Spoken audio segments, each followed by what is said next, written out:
Hi loves and welcome back to Love What Luck. It's the first episode of the year. I'm very excited to be back. I am a day late. I feel like a piece of shit. It's the first episode back in 2025 and it's on a Wednesday. So I apologise for that. No one feels worse better than me, best believe it. But I don't know what it is. I mean, I'm sure you've done the same thing in January. You go in, all guns blazing, you give yourself like an impossible task of things to do. And then if you fail it, you just feel so bad about yourself. So I've been here, there and everywhere for Christmas, and I came back day before yesterday, for the first time in a month. Like, my Christmas tree is still up and everything. And I just thought that'd be fine. And I could just have that one day to do literally everything. And yeah, it didn't go that way. My Christmas tree is still up. It's 2 a.m. and I'm filming. And I'm not going to sleep to get this out. But it's okay.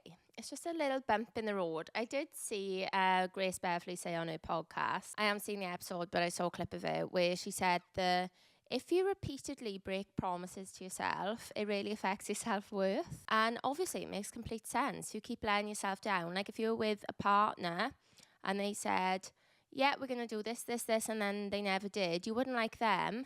So when you're doing it to yourself, you're not going to like yourself either, are you? So needless to say, I just feel like an absolute useless failure. But I'm trying to be a bit gentle on myself because, you know, it was too much too soon. But anyway, we are back. I hope you all had an amazing Christmas and a nice break. Hopefully no heartbreaks over the festive period. But yeah, come and let me know what you got up to. I'm very excited to be back, guys. It feels like, well, it has been so long. The last time I was home, it was over a month ago. So it must be like 3-4 weeks since I've spoken to you, which is mad. It is funny though, right? I was back in Wales, then I went to Scotland. So relaxed, so much fun. I've had 2 days back in London. I am sleep deprived and overwhelmed. City life, honestly. Right, this week I've got your icks to start the episode. So this was actually a request from one of you guys. So I asked you on the Insta, at Sadie and at Love What Luck. Make sure you come and follow me, because I think we should try and do one of these questions every week where like I ask you guys, you know, basically what's happening with you or what's your thoughts on something, and we share them, because you really came through for the icks and I haven't read them, I've just screenshot them. So yeah, let's go through them together. Okay, what are your biggest icks? Turning up late with no apology. Absolutely. I mean, that's just rude, to be fair. Bad teeth, such an ick. Oh, I feel bad with this one. This one's hard because people can't help their teeth. So I do feel a bit bad, but it is hard to look past bad teeth. So I get it. And somebody said, where do I start? The over familiarity of being asked what underwear I'm wearing. Why do guys do this, please? Because surely the description of my underwear is not going to turn you on. Like, there's no way I can say, yeah, I'm wearing a red lace thong, and they're instantly going to be aroused. Like, surely not. Is it just a hint for a picture? Because surely that's not going to turn somebody on. And also, they must know there's a lie. Because if you're messaging me that at home, I'm not going to be in lingerie. Chances are, when we're at home, you're going to have a bun on top of your head, you know, no makeup, you're going to be in your comfy clothes. Sometimes I can look like a sick Victorian child. Sometimes I can look like a boy. Sometimes I look like a ham hock pig around the place. Like, depending on my mood. But the chances of me being in underwear and lingerie around the house, you know, alone, very, very slim. So they must know it's a lie as well. But is it just a test for a photo? If you're a guy and you're listening, please let me know. Do you ask girls what underwear they're wearing just to try and get a picture? Or maybe just to start the sex, is it? Because that's not going to turn anyone on, is it? Also, it is an ick. There's no need for it. I want to talk about traitors when I'm at home. I could talk about that show for an hour. I am obsessed with it. It's back on the screens. Next episode comes Wednesday. I cannot wait to get it drip fed into my veins. Talk to me about that. Talk to me, you know, about your deepest, darkest fears. What are you most frightened of? Done in the middle of a conversation, ask me what underwear I'm wearing, because it is immediately an ick. Unless you're my boyfriend. I feel like boyfriend's a bit different, but completely get that. Oh, this one as well. Topless mirror selfies and dating profiles. This is just a no. And guys do it in the gym, and just keep that to yourself. We don't need to see it, and best believe we don't want to. Okay, you've got a six-pack, we're happy for you, but if you want to show off your six-pack, I think the way to do on a dating profile is, almost like a candid, or at least make it look like a candid, a view on the beach. What we don't need to see, right, because when guys take pictures in the gym, topless, they've all got the same pose. They turn to the side, obviously, to get the shadow in on the abs, respect it, they know their angles. But when it comes to the face, the camera's always down here. They never hold their camera up. Like a girl can hold it at face level. Cute. No. It's always down, by nip level or lower. So then, to see themselves, they've also got to put their face down. And let me tell you, if you're watching this on YouTube, on Spotify, does this look attractive? Because that's what we're seeing. Because girls are not like guys. We are not straight looking at your body. We're not looking at your pecs. We can see you've got abs and a six-pack, but I don't know if I'm speaking for all women, but it's not really necessary. It's not vital that we have that. We'd rather see probably a picture of you with a dog and with your family, realistically. So what we are looking at is this. Like the look down, the tense, the look to the side. It also makes you look just full of yourself. And yeah, just like you love yourself, which is not an attractive quality. And realistically, that's the biggest thing about it. Nobody wants somebody that's big-headed. But it's this. But I would go as far to say, actually, that I'm speaking for us all there, that topless selfies in the gym, we don't need to see it, truly. One of you said boys in general, completely fair, all being there. Oh, V-neck anything, yeah. I thought V-necks were out. I thought V-necks were gone with the end of Geordie Shore.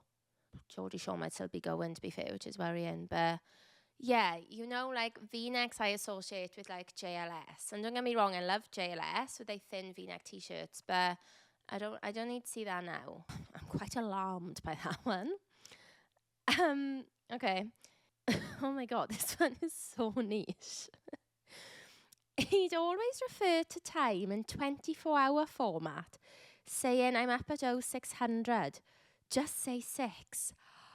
That's so strange. Was he a soldier? No, I couldn't handle that. Especially for me, like somebody that's always late, having like a drill sergeant like that, being like, get ready at 0601 would stress me the F out. Like, I need somebody that's relaxed with time. And they say, yeah, about 6 or 7, not 1300 hours, 1900 hours. Like, no, that's so random. One of the biggest, getting food crumbs in arm hairs. No, I'm sorry. This has got to have happened to you. There's no way that that's a random ick. You must have been dating somebody and it was a little bit on the turn, because let's be honest, that's where icks come from. They never come from somebody that you're deeply in love with. So you're seeing somebody, it's a little bit on the turn, you're having a Chinese together, they're biting into that duck spring roll, and the flakes have somehow dropped on the arm hair, and I'm assuming he hasn't noticed. And that has turned you sick, because to be fair, duck spring rolls, or spring rolls in general, are the flakiest things alive. But I believe she must have looked over and seen the crumbs sitting in his arm hair and been like, that's the last straw. Because otherwise that's too niche. I don't think I've ever seen crumbs in somebody's arm hairs. Do you know what though? I'm low-key a walking ick, because when I eat stuff, I'll get crumbs on my face and I'll get stuff in my teeth and that. Like, it's bad. It's embarrassing. I would have to be really careful eating on first dates and stuff. Okay, next one. Wearing shoes with fluffy bits on the inside. Yeah, I feel like that's just Uggs. And I'm sorry to be sexist, but Uggs are strictly just for women, I would say. I also have a really weird thing with men in slippers and dressing gowns. I've said the dressing gown thing before. Used to have a really weird thing with that. Come round to her a little bit, but still couldn't handle like a guy in like a Marvel dressing gown or something. And I know it's common. I know they're out there because I see their girlfriends post them in their Christmas and stuff. So I know that that's not a universal ick, but for me, I did have an ex that every morning used to get up and put a dressing gown on to go to the shower, and I'd be like, oh my God, I'm just going to pretend that I'm still asleep. And also I feel conscious in front of guys in slippers and dressing gowns. So it's not like one rule for one and another for me. Do you know what I mean? Like, I wouldn't want to be around you in slippers either for fear that I'd be giving you the ick. Even though I wear slippers every day. But if you were dating me, there'd never be a slipper inside. Wearing ankle socks with the wrong outfit, absolutely. Socks and shoes on guys is a big thing. For me, there's this outfit that guys wear, and it's been seen many years around the world, and I guess a guy would say it's timeless because it just never seems to be dying down. So I know I'm going to offend people when I say this. But for me, one of the worst outfits is a tight white short sleeved shirt, buttoned down to here, chest hairs out, ovs. Well, actually, I would say usually the type of people that wear these have got no chest hairs. They're just tanned. So pecs out, tight, tucked into some sort of check trouser, whether it's a garish check or a little bit of houndstooth. A tight trouser, usually with a belt, and then that trouser will cut off at the ankle, and they will be what really could be described as a school show or a work show. But more often than not, they're worn at weddings. It's like a tan, strong show. And I know that you know what I'm on about. And that outfit, maybe it's trendy because so many guys wear it. But for me, it's a no. That gap between the ankle and the shoe, barefoot, same. Like if you had, oh God, no, you know what's worse for me than a trainer sock is those like, I don't know what they're called, but where it's like smaller than a trainer sock because they gotta wear socks to like cover their toes wherever, but they don't want the trainer sock to be seen. But sometimes you can see like the outline of it, like a pop sock. Oh, that's probably worse for me. But yeah, socks and shoes, big thing. Wearing shorts that are close to their knees. Can't relate to that one. I feel like most guys wear shorts that are long enough by their knees. No, what would you rather? A Speedo? Each to their own. When they can't reach something on a shelf, so you have to pick someone else to ask. No, I'm sorry. If I was a guy and I couldn't reach something, I wouldn't even bother trying. And I certainly wouldn't ask somebody else to do it. I would just probably try and gaslight them and say like, oh, we don't need that. We don't need Chinese spice tonight. Let's go and do something else. And then I would just like try and distract them with a different ploy because there's no way I'm on my tiptoes and able to reach something and you were going to ask another taller man than me to get it. No, I would feel so emasculated. Absolutely not. I wouldn't even, if I was a girl, I wouldn't even allow that as an ick. Like, I myself, if he was like, the only sauce they've got is right at the top, it'd be like, no matter, no worries, let's abort the whole thing. Oh my God, yeah, that is too much. When they walk with their hands in their pockets, okay, interesting. When they message, oh my God, I've actually been around somebody that has done this. When they message famous people or girls they don't know on social media trying to talk to them, that is just embarrassing. That is, I actually do kind of find it cute and funny though. Like that's the equivalent of me watching the Kardashians and then messaging Kim and just being like, hey Kim, you look gorgeous tonight. But like guys would do it with like sporting legends, wouldn't they? You know they're watching like golf or boxing or something, and that's when they're gonna slide into the DMs of somebody famous. And it is just embarrassing, but I do just find it kind of funny. I don't think it would give me the ick. It depends how they'd handle it. Like if they were really serious and embarrassed, that's teetering on an ick. But if they were able to laugh back at it and like take the banter, because Lord knows I would be ripping into them, then yeah, it could be quite funny. Restless legs by bouncing one. That's savage. The man could just have anxiety. Like, I can actually relate to having restless legs. So that's a bit harsh for me. Not wearing socks with trainers, similar to what I said earlier. Some of these are so specific, guys. Getting a haircut with scissors and it being put into a middle parting. Oh my God, I have never thought of that before. But the visual of a man sitting in a barber chair with one of those capes on so you can't see his arms or his neck, and his hair being wet and sprayed into a middle parting is actually ick-inducing. It actually is. Wow. That's unfortunate. So, guys, don't take somebody a date into the barbers with you. It's bad. How do you come up with these? Waiting for the green light at a crossing. I have to draw the line there. The man's just following the highway code. He just wants to get from A to B safely. I support that. And, you know, there'll be a time, like the time will come when you are with a man that you love so much, you'll be pleading that he doesn't cross the road before he's supposed to, because you won't want him to get hurt. Like, maybe you just haven't met the right person, because somebody crossing the road safely shouldn't be an ick. I recently, I would say in the last maybe 2 or 3 years, I've developed a fear in London of being run over. You will not see me crossing now in between lights, and you won't even see me walking off the pavement onto the main road. I used to be free as a bird out there on the streets of London. No more. You just hear about too many accidents.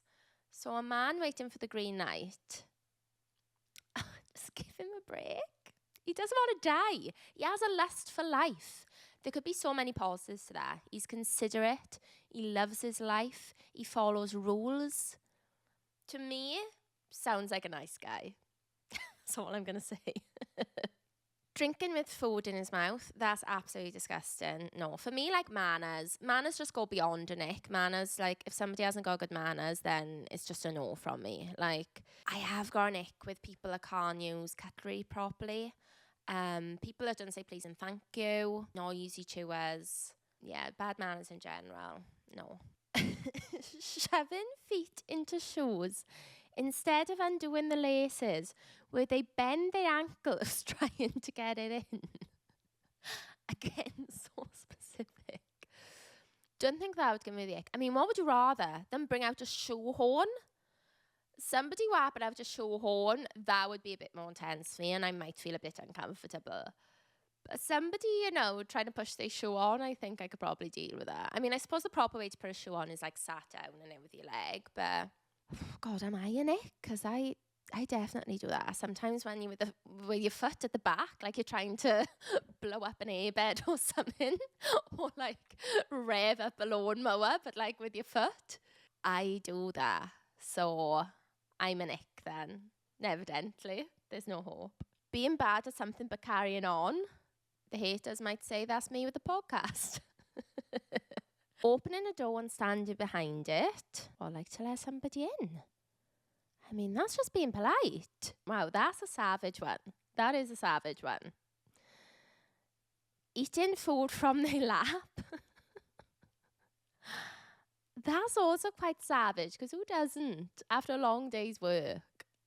Lord knows I've eaten, you know, my girl dinner from my lap. Sitting with their knees together. Oh, yeah. That visual of a man sitting with his legs together. And for some reason, if their legs together, they have to be dead upright. And like dead inside with no expression on their face. That is an ick. You're absolutely right. Because it just gives feminine, doesn't it? Because, I don't know, my mind is just going like, where's your dick and balls? Like there I said, I'm sure we're all thinking it, hopefully. Like if your legs are together, then, you know, what's the point?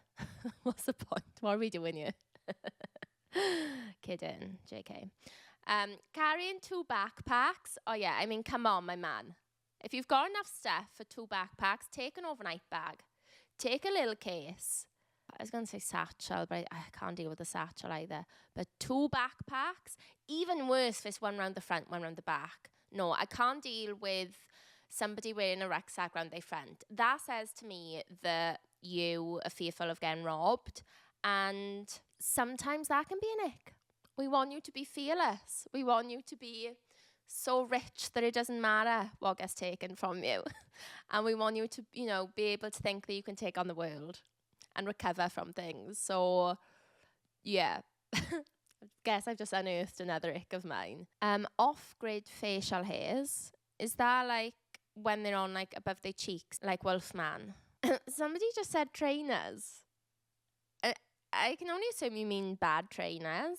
But like, really, are there any bad trainers anymore? Like, we all laughed at Steve Carell in 40-Year-Old Virgin with his New Balance, and now we're paying £90 plus for them. So I just feel like with fashion these days, there's not even such a thing as bad trainers, but happy to be proven wrong there. Calling me babe or baby, like BBE, so funny because I get called babe. That's fact. Like, I like it, and I would say babe. But this is like, do you remember, I might have not been an episode on Onyx, but basically one of the episodes years ago that I had Abby on, I say years ago, like probably like a year, 2 years ago, she said that she can't handle when guys send devil emojis or fire emojis. And I was like, that's so weird because they're completely fine for me.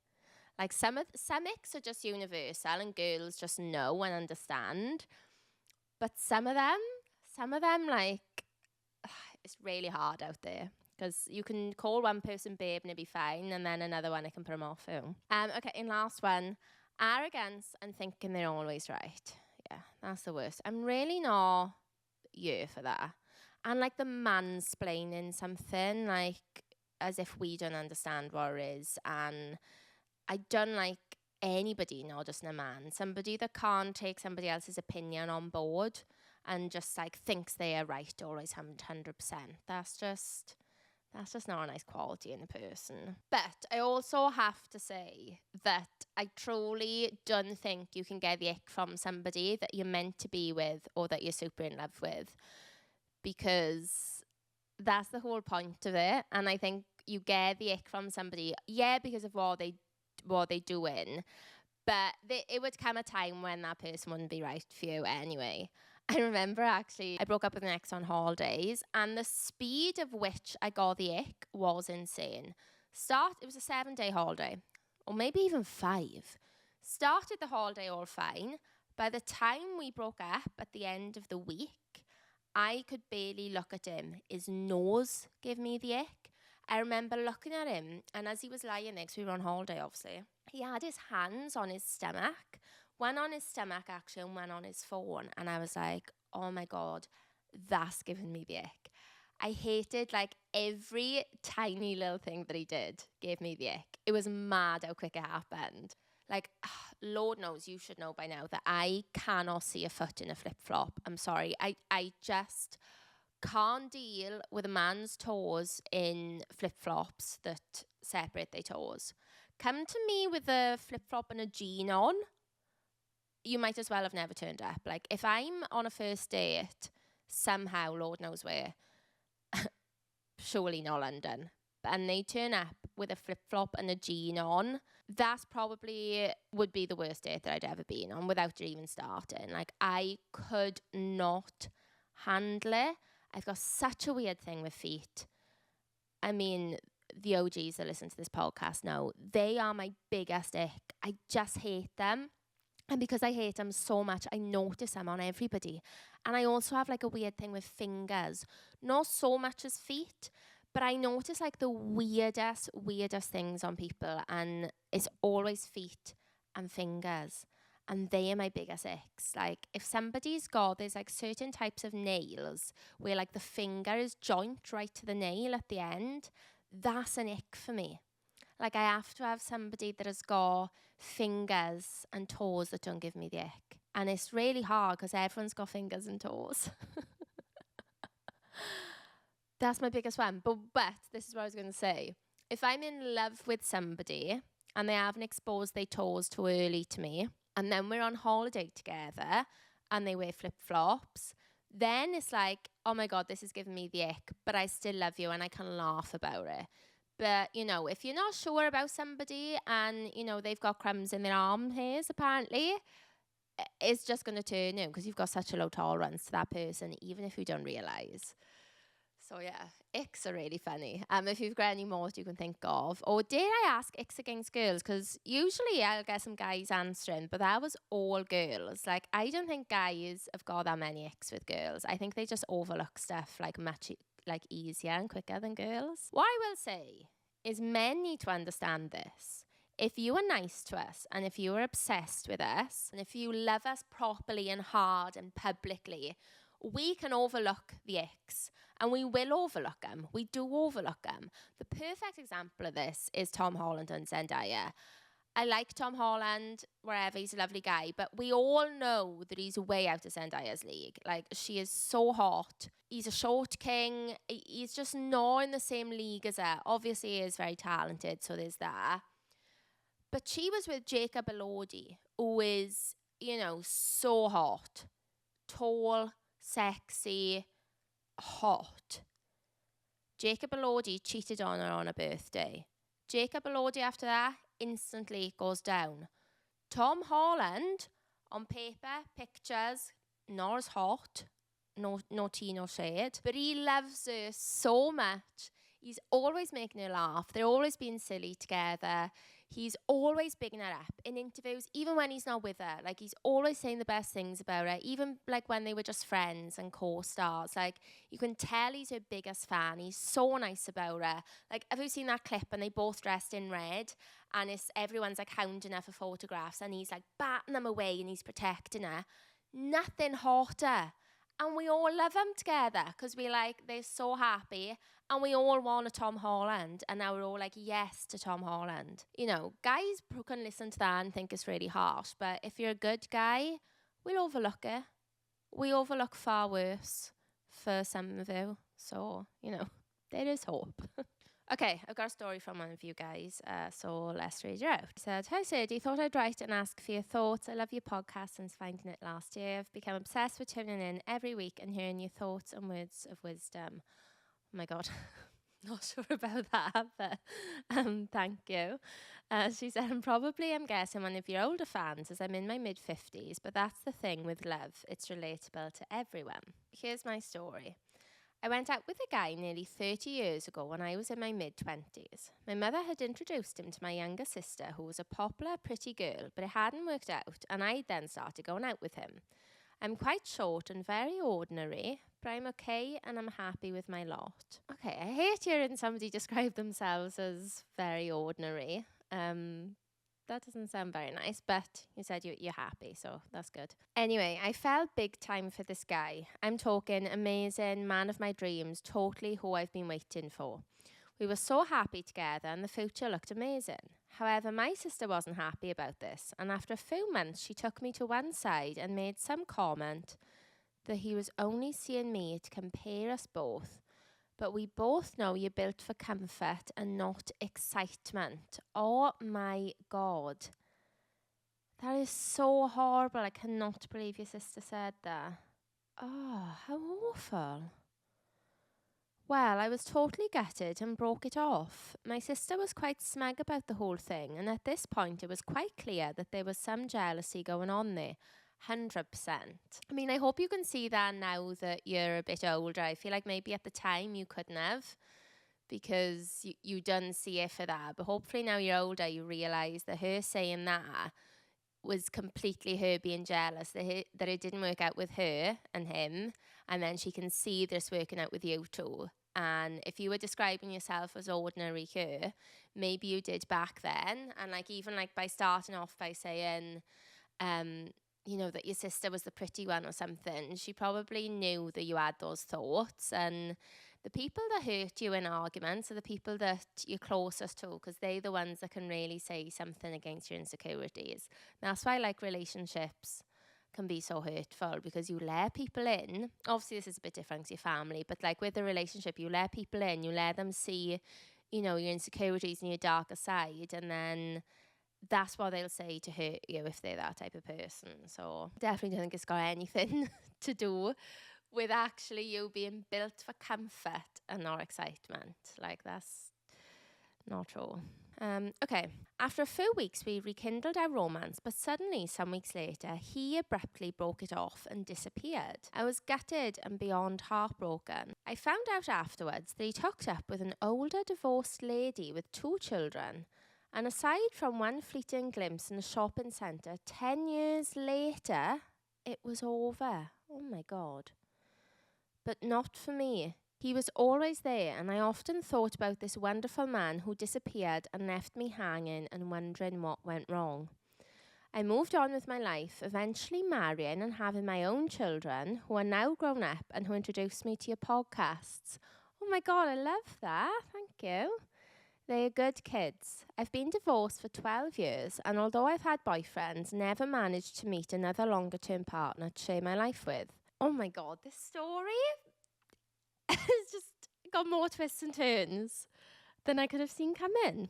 Around 6 weeks ago, a random friend request arrived in my social media inbox. After checking, it was him. His profile gave little away, but it was clear that he wanted to get in touch. Oh my God, I love it. We connected and then met. It was like the time apart had never happened. He was still the same guy, and he told me I'd always been there for him, like a scratch to be itched just under his skin. We talked lots. Phone calls, texts, messages, and then finally a weekend away. I met him there and we spent 2 amazing days making up for all the lost time.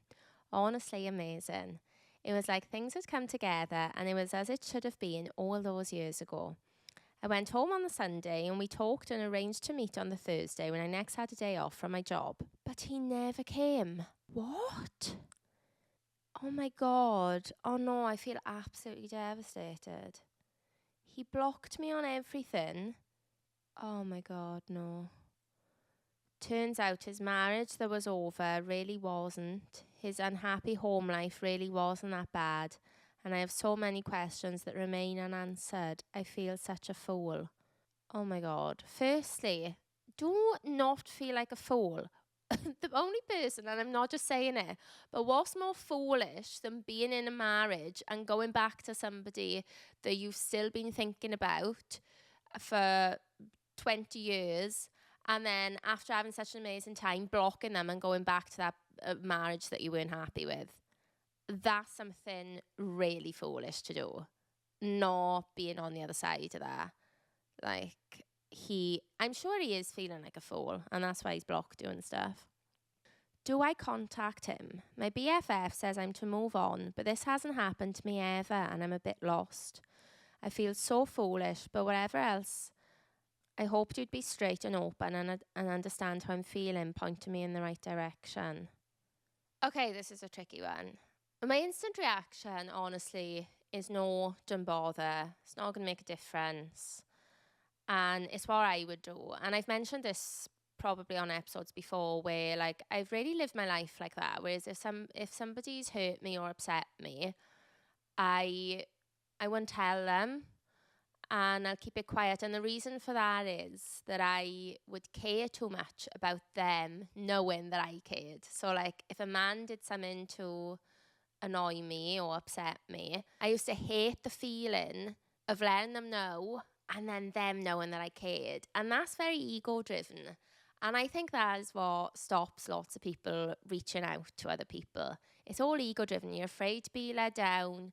You're afraid to show your feelings. Like, I don't know what your social media is like, but I think my generation social media is very like, walk away with your dignity, don't give the paragraph. And, you know, it's very, there's a big trend that says about like black cat energy and all this like bullshit, really. But what I have come to learn in therapy is that when somebody upsets you and you don't say anything, you've got to get over that thing by yourself. And it's a bit different here because you've broken up. So, and obviously like the advice that my therapist gave me was for my relationships, like even friends and stuff. But like when somebody upsets you and it's on them as well, and the two of you are responsible, it's not fair that only you have got to deal with it. Like what he's done is not fair by not giving you an explanation, by not speaking to you. And I think he owes you that. But I think you've got to ask yourself how you would feel if you wrote out to him and he didn't answer. Because if you were going to feel worse for doing that, because there's a very big possibility that he's not going to answer you or that he's not going to be truthful with you. And I think you've got to ask yourself, would that feel worse. And if it would, then leave it. But if there's something itching inside you that you just want to reach out and ask him, no matter the outcome, and you think that will make you feel better, then just do it, because you've got nothing to lose then. Do you know what I mean? Like, sometimes I'll hold back on something because I'm like, I know that will make me feel worse. And I think you'll have in your gut. You'll know if not hearing back, or hearing back the wrong thing will make you feel worse or not. And that's what I would base my decision on, I think.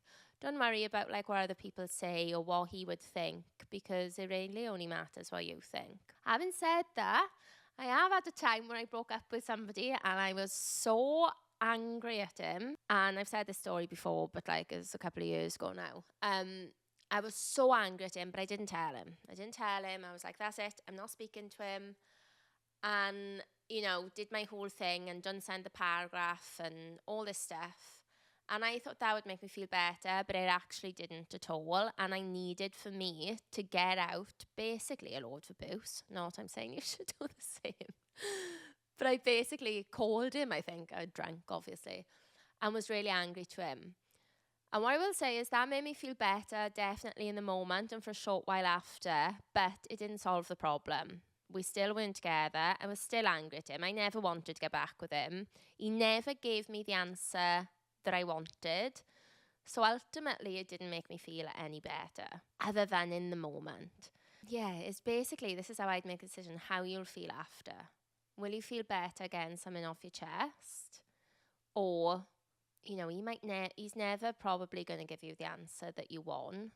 So then you're going to end up having to get over it yourself anyway. Or, I don't know what type of guy he is. He doesn't sound like a great guy, I'll be honest. But absolute best case scenario is, could, you know, be honest with you about the marriage and be honest with you how he felt and then said, and I think that would make it better. So, I mean, for me, I just kind of think like you only live once. And if you want to do something, do it sober, but just be prepared that realistically, there's more chance of him either ignoring you or not giving you the answer that you want. So I don't know, yeah, what do you guys think? Do you feel better if you've had to reach out to an ex and you get an answer back, even if it's not an answer you want? Oh, how is he going back to his wife or his ex-wife, wherever, knowing that like he obviously still had feelings for you? Like, you don't just reach out to somebody after 20 years.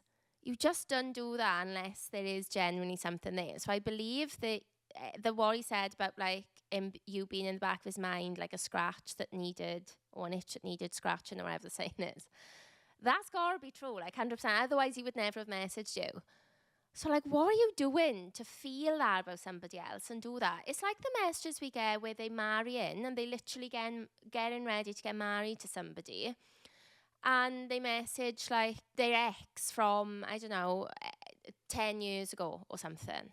Like, why? What goes through their minds that you're now going to go back to that partner that you're obviously not happy with? So, yeah, I would want an answer. Screw it. That's my final answer. Yes, I would message him. I would keep it cool, and I wouldn't be like, you have hurt me and all that, because that will just fall on deaf ears. And I would just keep it quite simple and just say something like, completely disrespectful that you've blocked me after you got back in touch. You must know that the least you can owe me is an explanation.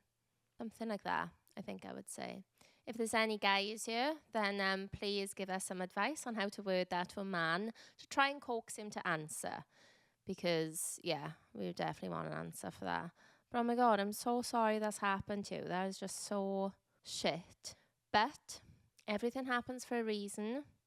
And maybe if you'd been thinking about him this whole time, this has happened to stop you thinking about him. Because sometimes I think like when you always think about somebody else, you can never fully move on, because you've always got somebody in the back of your head that you're, you know, comparing another person to, or you kind of just feel like there's like an unfinished business or unfinished story somewhere. So do you know what? As bad as you feel now, hopefully you get an answer that makes you feel better. And then maybe in the future you'll feel better, because now you'll know, right, he's not the person for me. It's not who I thought he was. It was, obviously mutual, but it's not meant to be. And then maybe that will open you up to meeting somebody better, somebody that is right for you. But yeah, please keep us posted, because there's a wild story. People just move mad, absolutely mad. But yeah, how are you all feeling, guys, about the new year? What's happening? I do feel like this year is probably one of the only years where logistically I've stayed the same. Like, I really known for having like different jobs and different places to live in the space of a year. And this time last year, I was in the same flat and the same job. So that's like quite a big deal for me. But do I feel settled? No. Will I ever have a year where I feel settled? I long for the day. I feel like you can look at the last year and like I can look at this last year and think maybe not much has changed, but actually like a lot has changed in myself, my personal life. And it is crazy how much can change in a year. 12 months. Like, I need to know how Gypsy Rose, I don't know the full timeline, but I swear like in a year she came out of prison, got divorced, met somebody else and got pregnant. Like, it's absolutely crazy. I have got an anonymous question from one of you, and they said, do we think the invisible string theory is a thing? Asking for a friend. I do. And I think like kind of the same thing as an invisible string theory for me is like right person, wrong time. And I absolutely do believe in that. And I think that sometimes you can have a person that is absolutely meant to be in your life at some point when you're both ready or when the circumstances are ready. And I'm just a romantic, so I just believe that the universe will keep you apart but keep you aware of each other until the time is right for you to come together and make it work. And invisible string theories, like stories, are one of my absolute favourites, where they like somebody's always around, or like you met up with them once and then like 2 years later you saw them again. And I love those stories, and I think we've had so many of them. Yeah, and I've read some. Next time I find one, I'll read it out on the pod for us. Because, yeah, I feel like they happen too much for them to just be coincidences. 100%. But I think with invisible string theories, you've just got to be careful about not putting all, like, your belief on that one person and, like, maybe convincing yourself a person. I think the whole thing with an invisible string theory is you're meant to just relax and let the universe take shape. So you see people, like, that's how I feel when you get an invisible string theory sent through. Lots of the time they're like, oh, I don't know, when I saw him, I didn't really think anything, and then I had a partner and he had a partner, and sometimes it just happens like without realizing. So if you've got your eye on somebody, continue to live your life, but I don't think there's any harm in keeping in touch with somebody. But the universe will always, I really believe this, they'll always keep people in your life until either you're meant to meet them or until you learn a lesson. And you can even say that about the last story, which is kind of like what I said. I think there's a lesson in bringing you back together for like a final time, so that now hopefully you can move on and, find somebody better and more suited. But yeah, I do think the universe will keep people in your mind at least and in your life until the lesson is learnt. And then after that, when people say that, like with certain exes, you'll break up and you'll never see or hear from them again. And that's because you've come together, you've lived, that your lesson's ended, and that's that. Whereas if somebody's like dotted in and out, there's another reason. So yeah, 100% I believe in invisible string theory. Love that. Please feel free to send more details on that. Hopefully they'll develop into something bigger. Okay, guys, I think I'm going to wrap it up there. Thank you so much for listening and for sending in your questions and your stories. If you've got any more, please send them to sadie@lovewhatluck.com or follow me on Instagram @sadiemaltby@lovewhatluck. And yeah, as always, I appreciate you all so much. I'm so sorry this week's episode's late. I promise from here on, 2025, we're getting back to normal, finally. This is going to be the year. But yeah, thank you so much. And please remember to subscribe and follow if you haven't already. And I'll speak to you next Tuesday.